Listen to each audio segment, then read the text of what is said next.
மனு தர்ம ஆட்சியை மீண்டும் கொண்டு வருவதற்கு தான் ஒரே நாடு ஒரே தேர்தல் நிலைப்பாட்டில் பாஜக இருப்பதாக திராவிடர் கழக தலைவர் கி வீரமணி தெரிவித்துள்ளார். தஞ்சாவூர் மாவட்டம் கும்பகோணத்தில் கி வீரமணி செய்தியாளர்களை சந்தித்து பேசினார்.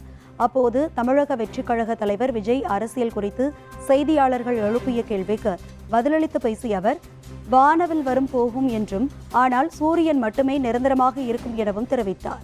பிஜேபி அரசு ஒரு முழு மெஜாரிட்டி உள்ள அரசு அல்ல, மைனாரிட்டி அரசு தான். ஆனால் கூட்டணியினுடைய தயவு, 2 கட்சிகளுடைய தயவுனால அவர்களுக்கு இருக்கக்கூடிய ஒரு ஆட்சி, இந்த ஆட்சியிலேயே இந்த அளவுக்கு வருகிறார்கள் சொன்னா என்ன? ஆகவே தான் சும்மா கை தூக்குற அளவுக்கு அவர்கள் வருகிறார்கள். எதிர்கட்சியை மறப்பதில்லை. மனு தர்ம ஆட்சியை மீண்டும் கொண்டு வருவதற்காகத்தான் இந்த திட்ட ஏற்பாடு. இது வன்மையாக கண்டிக்க வேண்டும். ஜனநாயகத்தை நம்பிக்கையுள்ளவர்கள் யாராக இருந்தாலும் இதை கண்டிக்க வேண்டும், இதில் ஒன்று திரள வேண்டும்.